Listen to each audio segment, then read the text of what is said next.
Austin. Has it come out? Yes. They've done it. Ireland have beaten the defending champions. What a performance, Donal Lenihan. This place has gone bananas. What a performance. Under the cosh for so long in the first half. The character of this team was never in doubt. What is this victory going to do for them? No, the cup is handed out this night, 5 weeks, but psychologically that's huge. Nothing won tonight, but I can tell you this is a giant step forward for this Irish team.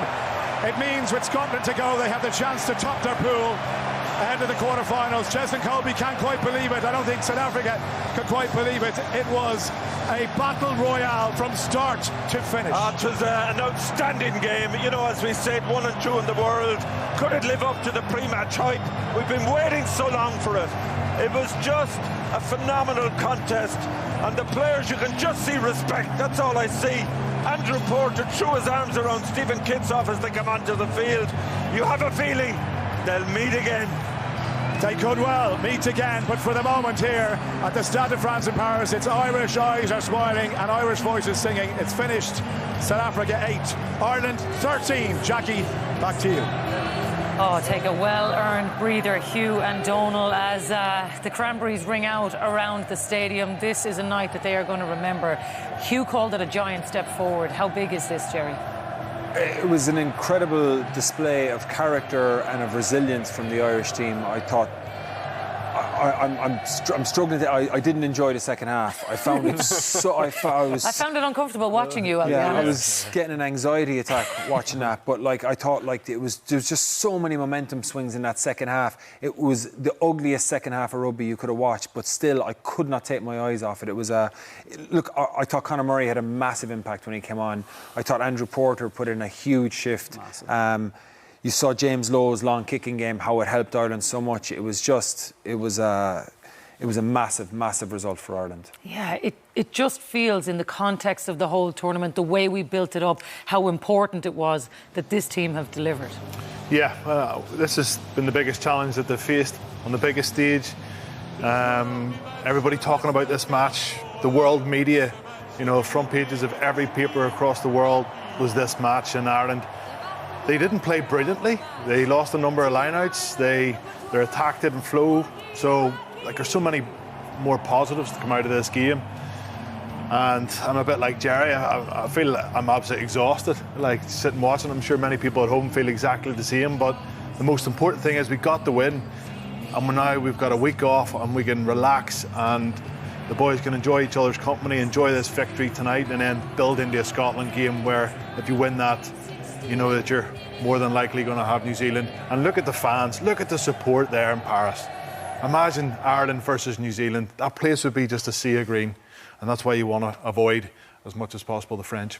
Stephen is right. Not only is it the victory, it's also having next weekend off, being able to take the 2 weeks to build into Scotland and not having to stew on what, if the South Africans mauled that over at the end, how different it might have been in these next 2 weeks for Ireland and how they can approach that Scotland game. As well, previously, in previous kind of competitions, we've just kind of rolled straight into the big quarter-final game or something off the big game of the group. So to have that mental break now, I think they have a couple of days where they actually leave and they go to their families and stuff that are over there. That would be really good for them to get that space, kind of decompress a little bit from the environment, and then build again into the Scotland game, which is a little bit less pressure now. Still a big game, but also kind of setting them up nicely. But it was a tense game, and we were pretty efficient. I think we pretty much only had one opportunity to take a try, and we took it. South Africa would be very disappointed in a lot of opportunities that they kind of wasted. But back to what Fla opened with, the resilience shown in that side to stick to their game plan as well and adapt on the fly. They had to adapt their line out, they had to adapt the kind of pressure around the ruck. They had to adapt their scrum as well in the second half. It looked like it was creaking there, and then they boxed a bit smart. So they'll take all that positive stuff and enjoy the break, but they'll be gunning to go again. They'll So after a pulsating game in Paris, it is Ireland who sit top of Pool B tonight on 14 points. South Africa in second. Scotland yet to get off the mark. And remember, Ireland play them in 2 weeks' time. Bundee Aki is making quite a habit of being player of the match. Let's hear from him now. Congratulations. I don't know if you heard the crowd scream when you were announced player of the match. Just what does that mean to you? Lost for words, you know. These Irish fans are incredible. Honestly, I've never ever witnessed anything like it. Travel crowd it's a joke, completely a joke, and it's only going to get bigger and crazier from here on in. For sure, look, fair play to the boys for playing out well today. South Africa are an outstanding team. They're no world champions for no reason, you know what I mean? They gave it to us right from the beginning to the end, and I can guarantee you, whatever happens, we probably will see them again. And I know they're probably a bigger game, and there's going to be a lot more pressure on us. So we'll see how we go for the week off, and then regroup again for Scotland. Not a lot of tries tonight, but just how important was it to have such an all-round performance? I think as a group and as a team, we knew that coming into this game, we obviously played 2 games beforehand. We knew that we had to be a lot better in all areas of our game. We knew South Africa were going to give it to us, and look, they did. And they put us under an immense amount of pressure, and like we said, we just trusted each other, and the belief that we have in our group is outstanding. So, yeah. Congratulations on the win. Go enjoy it. Thank you very much. Thank you. Well, Bundee reckons they're going to see them again. What do you think, Stephen? We'd all enjoy that. I hope so. I always say to people, there's going to be a shock in this Rugby World Cup. It wouldn't surprise me if it pans out the way that South Africa shock France in a World Cup quarter-final.